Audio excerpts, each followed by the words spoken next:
Vlad the Impaler, also known as Vlad III or Vlad-Dracula, is a historical figure who ruled as the voivode of Wallachia during the 15th century. He is often remembered for his brutal and bloody reign, which earned him the infamous moniker Vlad the Impaler. To understand the historical context of Vlad the Impaler, it's essential to explore the socio-political landscape of Eastern Europe during his lifetime. Vlad's rule occurred during a period marked by frequent conflicts, shifting allegiances, and the constant threat of invasion from the Ottoman Empire. This turbulent environment shaped his leadership style and contributed to his reputation for cruelty. The significance of Vlad the Impaler's historical context is crucial to understanding his violent methods. His reign was primarily a response to the ongoing threats from outside forces, particularly the Ottomans, as well as internal strife among Wallachian nobility. Vlad's harsh tactics, including impalement as a form of punishment and deterrence, were partly a reaction to the need to maintain control and protect his realm from invasion and instability. His reign is pivotal in studying how extreme measures can be employed as a means of governance during chaotic times. One example of Vlad's brutal rule is the infamous Forest of the Impaled. In 1462, when Sultan Mehmed II invaded Wallachia, Vlad used psychological warfare by displaying thousands of his enemies impaled on stakes to discourage the advancing Ottoman forces. This act not only showcased his cruelty, but also his strategic mind in using terror as a defensive tactic. Another example is his efforts to consolidate power by purging the Wallachian boyars, whom he suspected of treachery and disloyalty. By eliminating potential threats from within, Vlad sought to create a more centralized and efficient system of governance. Opinions on Vlad's leadership are divided. Some view him as a national hero who valiantly defended his people from foreign conquest, while others condemn his excessive brutality. The dichotomy highlights the moral complexities in leadership during times of war and chaos. Controversies surrounding Vlad the Impaler also include debates over historical accuracy, as his legend has been embellished over centuries, often blurring the lines between fact and myth. This ambiguity is compounded by alternative viewpoints that suggest his harsh rule was a pragmatic response to the anarchy of his time. Understanding Vlad's historical context provides insight into his reign and illustrates how his legacy influences modern discussions on governance and power. His methods, while extreme, underscore a broader theme within the bloody rule of Vlad the Impaler, linking past governance strategies to the discourse on authority and morality. Vlad the Impaler, also known as Vlad III or Vlad-Dracula, is a notorious historical figure whose rise to power played a significant role in shaping his bloody rule. Understanding his ascent is crucial to comprehending the extreme measures he employed in governance.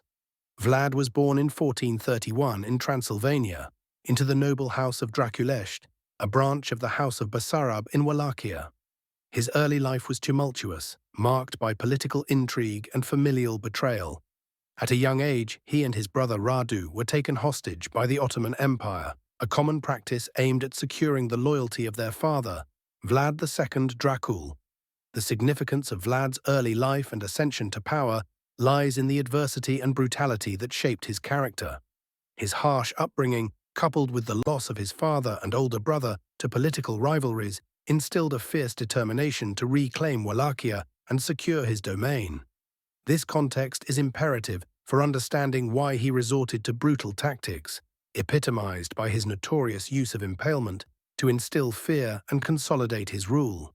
One notable example of his rise to power is his initial reign in 1448, which was short-lived due to the volatile political landscape.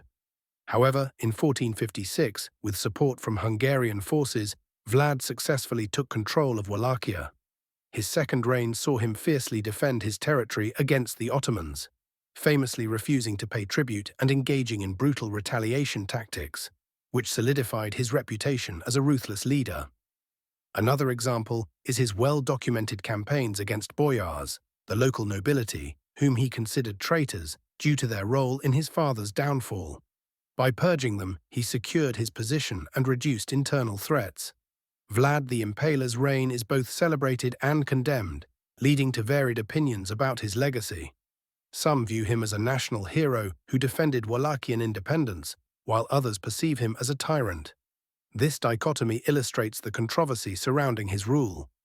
Challenges to understanding Vlad's rise include disentangling the legend from historical fact, as his story has been mythologized over centuries. Additionally, perspectives on his brutality vary, with some seeing it as necessary for political stability, while others see it as excessive tyranny.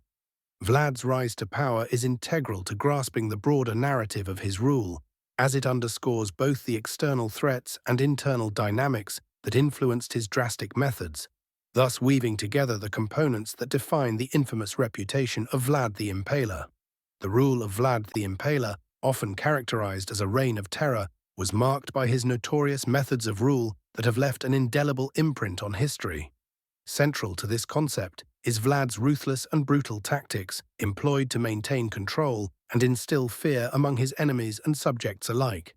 These methods were not merely acts of cruelty, but calculated strategies to consolidate power and discourage any dissent. The significance of Vlad's reign of terror lies in its lasting legacy and its central role in the narrative of Vlad the Impaler. His use of extreme punitive measures, particularly impalement, did not only serve as a grim spectacle of deterrence, but also as a psychological tool that forged his formidable reputation. This reputation was a double-edged sword.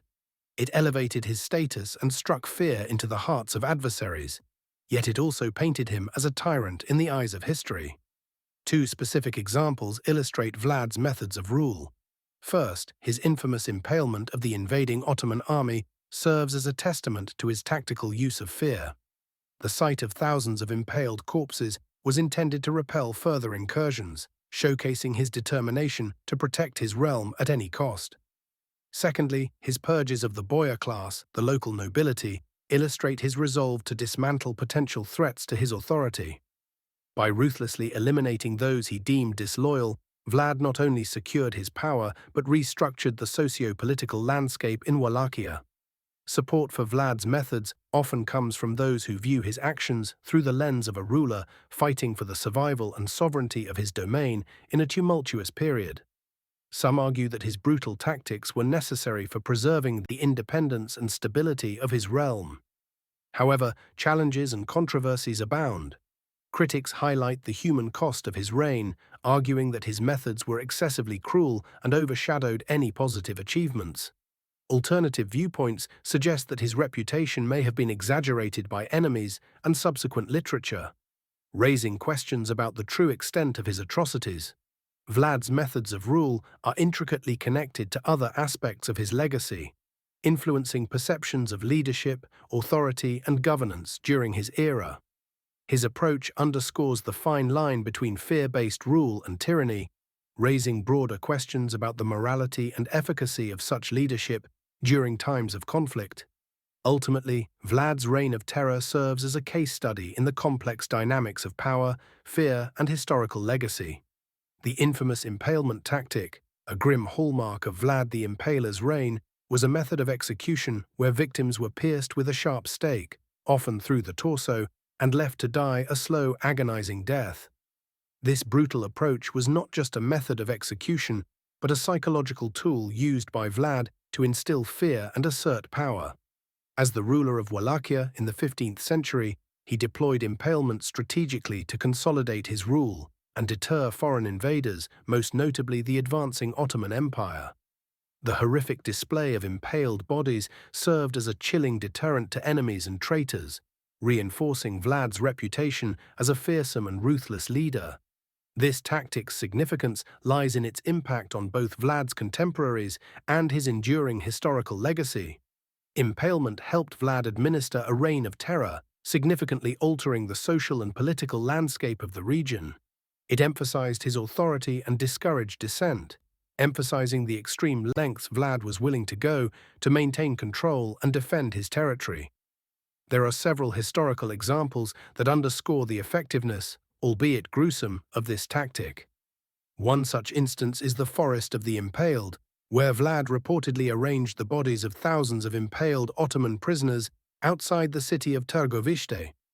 This ghastly spectacle was so unspeakably horrific that it allegedly turned back the advancing Ottoman Sultan Mehmed II. Another example is Vlad's campaign against the Saxons of Transylvania, wherein he used impalement to punish those accused of supporting the boyars, further instilling fear and securing his dominance over the region. While supporters might argue that Vlad's tactics were necessary, given the existential threat posed by the Ottomans and internal strife, these methods have also drawn significant controversy and moral criticism. Detractors highlight the inhumanity and brutality of impalement, questioning the ethics of using terror as a governance tool. Some historians argue that such extreme measures may have been counterproductive, fostering long-term animosity and resistance rather than lasting stability. Impalement impacts how we understand Vlad's broader strategies and governance style, painting a picture of a ruler who employed terror not just for defense, but as an intrinsic part of his rule. This action connects to broader themes of power, control, and fear in leadership, providing a vivid, albeit horrifying, insight into the lengths to which rulers might go to ensure their dominion and project power in times of turmoil and uncertainty.